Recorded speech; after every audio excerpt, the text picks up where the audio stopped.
especially when the female ghosts gets inside your body. That performance, that one shot.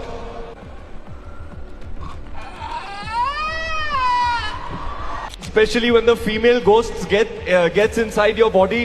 That performance, that one shot.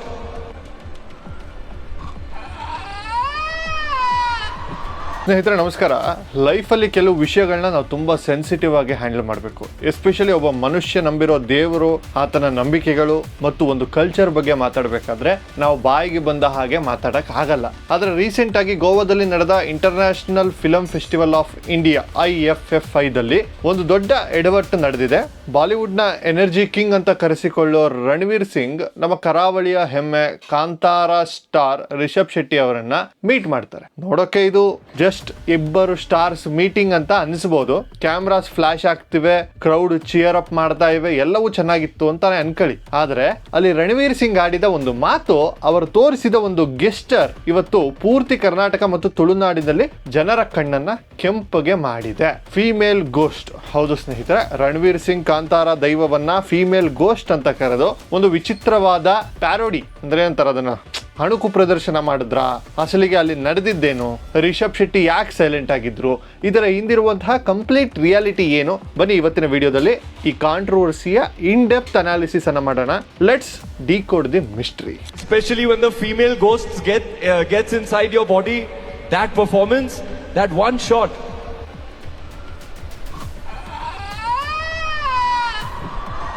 ಈಗ ಸುಮ್ಮನೆ ಒಂದು scene cut ಮಾಡಿ ಗೋವಾಗೆ ಹೋಗಿ IFFI 2025 ನಡೀತಾ ಇದೆ. ಇದು ಇಂಡಿಯನ್ ಸಿನಿಮಾದ one of the biggest events. ನಮ್ಮ ರಿಷಬ್ ಶೆಟ್ಟಿ ಅವರು ಈಗ ಜಸ್ಟ್ ಕನ್ನಡ ಆಕ್ಟರ್ ಅಲ್ಲ, is a pan India phenomenal. Kantara movie release ಆಗಿ ವರ್ಷಗಳೇ ಕಳೆದಿರಬಹುದು, ಆದ್ರೆ ಈ ಸೌಂಡ್ ಇನ್ನು ಕಮ್ಮಿ ಆಗಿಲ್ಲ.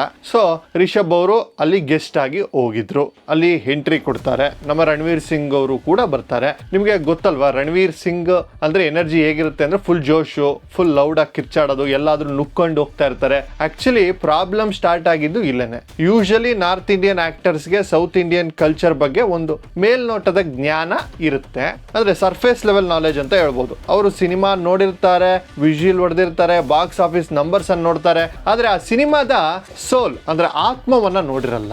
ಆ ಕಲ್ಚರ್ನ ಆಳ ಏನು ಅನ್ನೋದು ತುಂಬಾ ಜನಕ್ಕೆ ಅರ್ಥನೇ ಆಗಿರಲ್ಲ. ರಣವೀರ್ ಸಿಂಗ್ ಸ್ಟೇಜ್ ಮೇಲೆ ಬಂದ್ರು, ರಿಷಬ್ ಶೆಟ್ಟಿ ಅವರನ್ನ ನೋಡಿದ್ರು, ಆಡಿಯನ್ಸ್ ಫುಲ್ ಶೌಟ್ ಮಾಡ್ತಾ ಇದ್ರು. Ranveer being A performer crowd ನ ಇಂಪ್ರೆಸ್ ಮಾಡೋಕೆ ಟ್ರೈ ಮಾಡ್ತಾರೆ, ಮೈಕ್ ತಗೊಳ್ತಾರೆ, ಅಂಡ್ ದೆನ್ ಅವರು ಕಾಂತಾರ ಸಿನಿಮಾದ ಆ ಕ್ಲೈಮ್ಯಾಕ್ಸ್ ಸೀನ್ ನ ಅನುಕರಣೆ ಮಾಡಕ್ಕೆ ಡಿಸೈಡ್ ಮಾಡ್ತಾರೆ. ಸ್ನೇಹಿತರೆ, ಇಲ್ಲಿ ನಾವು ಒಂದು ವಿಷಯ ಕ್ಲಿಯರ್ ಆಗಿ ಅರ್ಥ ಮಾಡ್ಕೋಬೇಕು. ಕಾಂತಾರ ಮೂವಿ ಹಿಟ್ ಆಗಿದ್ದು ಮೇನ್ ರೀಸನ್ ವರಾಹ ರೂಪ ಮತ್ತು ಆ ಕ್ಲೈಮ್ಯಾಕ್ಸ್ ನ ಸೀಕ್ವೆನ್ಸ್. ಆ ಓ ಓ ಅನ್ನುವಂತಹ ಏನ್ ಸೌಂಡ್ ಕೇಳಿದ್ರೆ ಈಗಲೂ ನಮ್ಗೆ ಗೂಸ್ ಬಂಪ್ಸ್ ಬರುತ್ತೆ. ಯಾಕಂದ್ರೆ ಅದು ಜಸ್ಟ್ ಸಿನಿಮಾ ಅಲ್ಲ, ಅದು ದೈವ, ಅದು ನಮ್ಮ ನಂಬಿಕೆ. ರಣವೀರ್ ಸಿಂಗ್ ಸ್ಟೇಜ್ ಮೇಲೆ ಏನ್ ಮಾಡ್ತಾರೆ ಅಂದ್ರೆ ರಿಷಬ್ ಶೆಟ್ಟಿ ಅವರ ಮುಂದೆ ನಿಂತ್ಕೊಂಡು ಆ ಕ್ಲೈಮ್ಯಾಕ್ಸ್ ಸೀನ್ ನ ಇಮಿಟೇಟ್ ಮಾಡಕ್ಕೆ ಸ್ಟಾರ್ಟ್ ಮಾಡ್ತಾರೆ. ಅವರು ಪಂಜುರ್ಲಿ ಅಥವಾ ಗುಳಿಗ ದೈವ, ಹಾಗೆ ಚಾವುಂಡಿ ದೈವ, ಹಾಗೆ ಆಕ್ಟ್ ಮಾಡೋಕೆ ಟ್ರೈ ಮಾಡ್ತಾರೆ. ಬಾಡಿ ಶೇಕ್ ಮಾಡೋದು, ವಿಚಿತ್ರವಾಗಿ ಸೌಂಡ್ ಮಾಡೋದು. ಓಕೆ, ಇಮಿಟೇಷನ್ ಎಲ್ಲಿ ಒಂದು ಲೆವೆಲ್ ವರೆಗೂ ಸಹಿಸ್ಕೋಬಹುದು. ಆಕ್ಟರ್ಸ್ ಬೇರೆ ಆಕ್ಟರ್ಸ್ ನ ಮಿಮಿಕ್ರಿ ಮಾಡೋದು ಕಾಮನ್.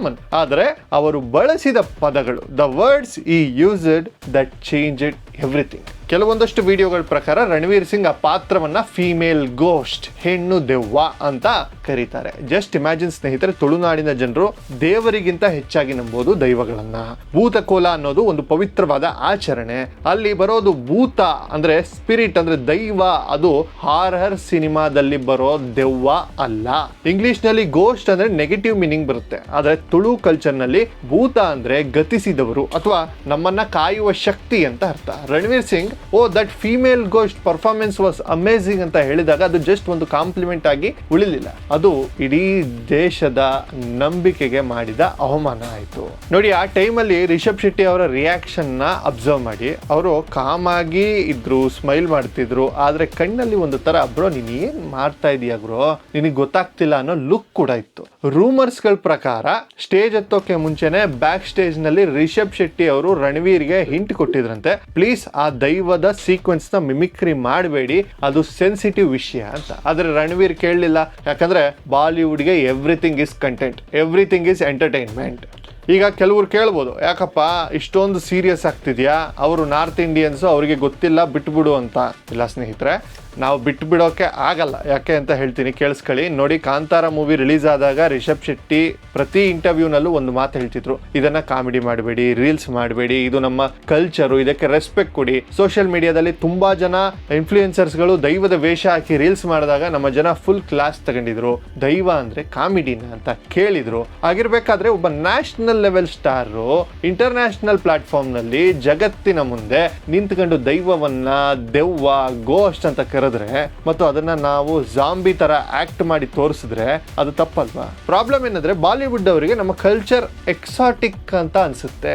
ಅವರಿಗೆ ನಮ್ಮ ಆಚರಣೆಗಳು ಒಂದು ಕಾಸ್ಟ್ಯೂಮ್ ಪಾರ್ಟಿ ಅಂತರ ಕಾಣಿಸುತ್ತೆ. ಅವರು ಯಕ್ಷಗಾನ ನೋಡಿದ್ರೆ ಓ ನೈಸ್ ಡ್ಯಾನ್ಸ್ ಅಂತಾರೆ, ಅವರು ಕೋಲಾ ನೋಡಿದ್ರೆ ಓ ಸ್ಕೇರಿ ಗೋಸ್ಟ್ ಅಂತಾರೆ. ಈ ಅಜ್ಞಾನ ಇದೆಯಲ್ಲ, ಅಂದ್ರೆ ಇಗ್ನೋರೆನ್ಸ್ ಇದೆಯಲ್ಲ, ಇದು ಡೇಂಜರಸ್. ರಣವೀರ್ ಸಿಂಗ್ ಅವರಿಗೆ ಒಂದು ಬೇಸಿಕ್ ರಿಸರ್ಚ್ ಮಾಡಕ್ ಆಗ್ಲಿಲ್ವಾ? ಗೂಗಲ್ ಮಾಡ್ಬೋದು, ಚಾಟ್ GPT ಮಾಡ್ಬೋದು, ಇವತ್ತೇನೆಲ್ಲ ಆಪ್ಷನ್ಸ್ ಇದೆ ಎಲ್ಲ ಮಾಡ್ಬೋದಿತ್ತು. ಅಲ್ಲಿ ಲಾಸ್ಟ್ಗೆ ರಿಷಬ್ ಶೆಟ್ಟಿ ಕಾಡೊಳಗೆ ಮಾಯ ಆಗ್ತಾರೆ, ಅದು ಅವರು ದೈವದ ಜೊತೆ ಲೀನವಾದ್ರು ಅಂತ ಅರ್ಥ. ಅದು ದೆವ್ವ ಹಿಡಿದಿದೆ ಅಂತ ಅಲ್ಲ. ದೇವರನ್ನ ದೆವ್ವ ಅನ್ನೋದು, ದೇವಸ್ಥಾನವನ್ನ ಮನೆ ಅನ್ನೋದು ಒಂದೇನಾ? ಟೆಕ್ನಿಕಲಿ 2 ಬಿಲ್ಡಿಂಗ್ ಅಲ್ವಾ? ಆದರೆ ಎಮೋಷನ್ ಬೇರೆ ಇರುತ್ತಲ್ವಾ? ಯೋಚನೆ ಮಾಡಿ. ಈ ಇನ್ಸಿಡೆಂಟ್ ನಡೆದ ತಕ್ಷಣ ಸೋಷಿಯಲ್ ಮೀಡಿಯಾದಲ್ಲಿ ಬೆಂಕಿ ಹತ್ಕೊಳ್ತು. ಎಸ್ಪೆಷಲಿ ಟ್ವಿಟರ್ ನಲ್ಲಿ ನೋಡಿ, ಕೆಲವು ಟ್ವೀಟ್ಗಳು ಹೇಗಿದೆ ಅಂದ್ರೆ, ರಣವೀರ್ ಸಿಂಗ್ಗೆ ಜೋರಾಗಿ ಕೂಗೋದು, ಬಾಡಿ ಶೇಕ್ ಮಾಡೋದು ಅಂದ್ರೆ ಆಕ್ಟಿಂಗ್ ಅನ್ಕೊಂಡಿದ್ದಾರೆ. ಅವರು 1000 ವರ್ಷದ ಇತಿಹಾಸ ಇರೋ ಸಂಪ್ರದಾಯಕ್ಕೆ ಅವಮಾನವನ್ನ ಮಾಡಿದ್ದಾರೆ ಅಂತ ಕೆಲವರು ಹೇಳ್ತಾ ಇದ್ದಾರೆ. ದೈವವನ್ನ ಫೀಮೇಲ್ ಗೋಸ್ಟ್ ಅಂತ ಕರೀತಾರ? ಇವರಿಗೆ ಬೇಸಿಕ್ ಕಾಮನ್ ಸೆನ್ಸ್ ಇಲ್ವಾ? ಗೆಟ್ ವೆಲ್ ಸೂನ್ ಬಾಲಿವುಡ್ ಅಂತ ಹೇಳಿ ಕೆಲವೊಂದಷ್ಟು ಟ್ವೀಟ್ ಮಾಡ್ತಾ ಇದ್ದಾರೆ. ರಿಷಬ್ ಶೆಟ್ಟಿ ಗ್ರೇಟು, ಬೇರೆ ಯಾರಾದ್ರೂ ಆಗಿದ್ರೆ ಮೈಕ್ ಇಸ್ಕೊಂಡು ಹೊಡಿತಾ ಇದ್ರು. ಜನ ತುಂಬಾ ಕ್ಲಿಯರ್ ಆಗಿದ್ದಾರೆ. ನಮ್ಮ ಸಂಸ್ಕೃತಿಯನ್ನ ನಮ್ಮ ಮುಂದೆನೆ ಇನ್ಸಲ್ಟ್ ಮಾಡಿದ್ರೆ ಸಹಿಸೋಕೆ ಆಗಲ್ಲ. ಬೇರೆ ಕಡೆ ರಣವೀರ್ ಫ್ಯಾನ್ಸ್ ಡಿಫೆಂಡ್ ಮಾಡ್ತಾ ಇದ್ದಾರೆ. ಅವರು ಜಸ್ಟ್ ಅಪ್ರಿಶಿಯೇಟ್ ಮಾಡಿದ್ರು, ಹೊಗಳಿದ್ರು, ಮಿಸ್ಟೇಕ್ ಆಯ್ತು ಅಂತ ಅವರು ಕೂಡ ಅದನ್ನು ಒಪ್ಕೊಳ್ತಿದ್ದಾರೆ. ಸರಿ, ಮಿಸ್ಟೇಕ್ ಆಯ್ತು, ಆದ್ರೆ ಮಿಸ್ಟೇಕ್ ಆದಾಗ ಸಾರಿ ಕೇಳಬೇಕಲ್ವಾ? ಇನ್ನೂವರೆಗೆ ರಣವೀರ್ ಸಿಂಗ್ ಕಡೆಯಿಂದ ಒಂದು ಅಪಾಲಜಿ ಬಂದಿಲ್ಲ. ಇದರಲ್ಲಿ ಇನ್ನೊಂದು ವಿಷಯ ಇದೆ, ರಿಷಬ್ ಶೆಟ್ಟಿ ಅವರ ಮೌನ. ರಿಷಬ್ ಅವರು ಯಾಕೆ ರಿಯಾಕ್ಷನ್ ಕೊಡ್ಲಿಲ್ಲ? ಸಿಂಪಲ್ ಲಾಜಿಕ್ ಸ್ನೇಹಿತರೆ, Rishab Shetty is representing India there. ಅಲ್ಲಿ ಜಗಳ ಮಾಡಿದ್ರೆ ಸೌತ್ ವರ್ಸಸ್ ನಾರ್ತ್ ಡಿಬೇಟ್ ಆಗುತ್ತೆ, ಅಥವಾ ಕನ್ನಡ ವರ್ಸಸ್ ಹಿಂದಿ ಆಗುತ್ತೆ. ರಿಷಬ್ ಅವರು ತುಂಬಾ ಮೆಚೂರ್ ಆಗಿ ಬಿಹೇವ್ ಮಾಡಿದ್ರು, ಆದ್ರೆ ಅವರ ಮನಸ್ಸಿಗೆ ನೋವಾಗಿರುತ್ತೆ ಅನ್ನೋದ್ರಲ್ಲಿ ಡೌಟೇ ಬೇಡ. ಇದು ಫಸ್ಟ್ ಟೈಮ್ ಏನಲ್ಲ ಸ್ನೇಹಿತರೆ. ಬಾಲಿವುಡ್ ಅವರು ಸೌತ್ ಇಂಡಿಯನ್ ಮೂವೀಸ್ ನ ರೀಮೇಕ್ ಮಾಡ್ತಾರೆ, ಕಲೆಕ್ಷನ್ ಮಾಡ್ತಾರೆ, ಆದ್ರೆ ನಮ್ಮ ಎಮೋಷನ್ ಅರ್ಥ ಮಾಡಿಕೊಳ್ಳಲ್ಲ. ನೆನಪಿದ್ಯಾ, ಪುಷ್ಪ ಮೂವಿ ಬಂದಾಗ ತಗ್ಗೋದೇ ಇಲ್ಲ ಅನ್ನುವಂತಹ ಮ್ಯಾನರಿಸಮ್ ನ ತುಂಬಾ ಜನ ಕಾಮಿಡಿ ಮಾಡಿದ್ರು. ಈವನ್ KGF ನ ಜಸ್ಟ್ ವೈಲೆನ್ಸ್ ಅಂತ ಕರೆದ್ರು. ಈಗ ಕಾಂತಾರವನ್ನ ಗೋಸ್ಟ್ ಸ್ಟೋರಿ ಅಂತ ಟ್ರೀಟ್ ಮಾಡ್ತಾ ಇದ್ದಾರೆ. ಆಕ್ಚುಲಿ ರಣವೀರ್ ಸಿಂಗ್ ಅವರು ಎನರ್ಜಿಗೆ ಫೇಮಸ್. ಅವ್ರು ನಿಂತ್ಕೊಂಡ್ರೆ 440 ವೋಲ್ಟ್ಸ್ ಕರೆಂಟ್ ಪಾಸ್ ಆದ ಹಾಗೆ ಇರುತ್ತೆ ಅಂತ ನಾನು ಯಾವಾಗಲೂ ಹೇಳ್ತಾ ಇರ್ತೀನಿ. ಅದನ್ನ ನಾವು ಒಪ್ಕೊಳ್ತೀವಿ. ಅವರ ಆಕ್ಟಿಂಗ್ ಟ್ಯಾಲೆಂಟ್ಗೆ ನಮ್ಮ ರೆಸ್ಪೆಕ್ಟ್ ಕೂಡ ಇದೆ. ಬಾಜಿರಾವ್ ಮಸ್ತಾನಿ ಅಥವಾ ಪದ್ಮಾವತ್ ನಲ್ಲಿ ಅವರು ಮಾಡಿದಂತಹ ಆಕ್ಟಿಂಗ್ ಟಾಪ್ ನಾಚ್. ಆದರೆ ಆಕ್ಟಿಂಗ್ ಬೇರೆ, ರಿಯಾಲಿಟಿ ಬೇರೆ. ಒಂದು ವಿಷಯ ಕ್ಲಿಯರ್ ಆಗಿ ಹೇಳ್ತೀನಿ ಕೇಳಿ, ನಮ್ಮ ದೈವ ಎಂಟರ್ಟೈನ್ಮೆಂಟ್ ಪ್ರಾಡಕ್ಟ್ ಅಲ್ಲ. ಅದು ನಮ್ಮ ಎಮೋಷನ್, ಅದು ನಮ್ಮ ಭಯ, ಅದು ನಮ್ಮ ಭಕ್ತಿ. ರಣವೀರ್ ಸಿಂಗ್ ತಾನು ಕೂಲ್ ಆಗಿ ಕಾಣ್ತೀನಿ ಅನ್ನೋಕೋ ಅಂತ ಅನ್ಕೊಂಡಿರ್ಬೋದು. ನಾನು ರಿಷಬ್ನ ಇಮಿಟೇಟ್ ಮಾಡಿದ್ರೆ ಕ್ರೌಡ್ ಫುಲ್ ಖುಷಿ ಆಗುತ್ತೆ ಅಂತ ಅನ್ಕೊಂಡಿದ್ರು. But it backfired badly. ಯಾಕೆ ಅಂದ್ರೆ ಆ ಮೂಮೆಂಟ್ ನಲ್ಲಿ ರಿಷಬ್ ಶೆಟ್ಟಿ ಜಸ್ಟ್ ಒಂದು ಆಕ್ಟರ್ ಆಗಿ ಇರ್ಲಿಲ್ಲ, he was the face of a culture. ಮತ್ತು ರಣವೀರ್ ಅದನ್ನ ಸ್ಪೂಕಿ ಸೀನ್ ತರ ಮಾಡಿಬಿಟ್ರು. ಸೊ ಸ್ನೇಹಿತರೆ, ಫೈನಲಿ ಏನ್ ಹೇಳೋಕೆ ಇಷ್ಟಪಡ್ತೀನಿ ಅಂದ್ರೆ, ಈ ಇನ್ಸಿಡೆಂಟ್ ಇಂದ ನಮಗೆ 2 ವಿಷಯ ಅರ್ಥ ಆಗುತ್ತೆ. ರೆಸ್ಪೆಕ್ಟ್ ಅನ್ನೋದು ಅರ್ಥ ಮಾಡ್ಕೊಳ್ಳೋದ್ರಿಂದ ಬರುತ್ತೆ. ಬೇರೆಯವರ ಕಲ್ಚರ್ನ ಪ್ರೀತಿ ಮಾಡೋದು ಸರಿ, ಆದ್ರೆ ಅದನ್ನ ಅರ್ಥ ಮಾಡಿಕೊಳ್ಳದೆ ಇಮಿಟೇಟ್ ಮಾಡೋದು ತಪ್ಪು. ಇನ್ನೊಂದು ಸೆನ್ಸಿಟಿವಿಟಿ. ಬಳಸುವ ಪದಗಳು ಬಹಳಷ್ಟು ಮುಖ್ಯ. ಗಾಡ್ ಅಂಡ್ ಗೋಸ್ಟ್ ನಡುವೆ ಆಕಾಶ ಮತ್ತು ಪಾತಾಳಕ್ಕೆ ಇರುವಂತಹ ವ್ಯತ್ಯಾಸ ಇದೆ. ರಣವೀರ್ ಸಿಂಗ್ ಅವರು ಇದನ್ನ ಬೇಕು ಅಂತಲೇ ಇನ್ಸಲ್ಟ್ ಮಾಡಬೇಕು ಅಂತ ಮಾಡಿದ್ರು ಅಂತ ನಾನು ಹೇಳ್ತಾ ಇಲ್ಲ. ಇಟ್ ವಾಸ್ ಲೈಕ್ಲಿ ಇಗ್ನೋರೆನ್ಸ್, ಅಜ್ಞಾನ. ಆದರೆ ಆ ಅಜ್ಞಾನ ಅನ್ನೋದು ಎಕ್ಸ್ಕ್ಯೂಸ್ ಆಗಲ್ಲ. ಎಸ್ಪೆಷಲಿ ನೀವು ಗ್ಲೋಬಲ್ ಸ್ಟೇಜ್ ಮೇಲಿರುವಾಗ ರಿಷಬ್ ಶೆಟ್ಟಿ ಅವರಿಗೆ ಆಡ್ಸ್ ಆಫ್ ಹೇಳಬೇಕು. ಅವರು ಆ ಸಿಚುವೇಶನ್ ನ ಹ್ಯಾಂಡಲ್ ಮಾಡಿದ ರೀತಿ, ಅವರ ಪರ್ಸನಾಲಿಟಿ ಎಂಥದ್ದು ಅನ್ನೋದನ್ನ ತೋರಿಸ್ತಾ ಇದೆ, ಅವರ ನಡೆದುಕೊಂಡ ರೀತಿ.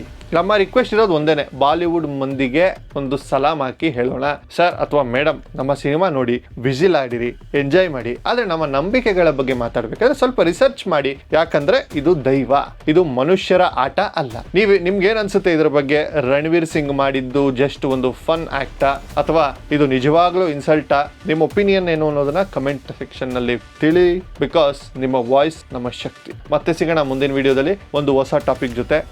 Until then take care, bye bye, and remember, ನಮ್ಮ ಸಂಸ್ಕೃತಿ ನಮ್ಮ ಹೆಮ್ಮೆ, ಅದನ್ನ ಯಾರು ಮರಿಬೇಡಿ.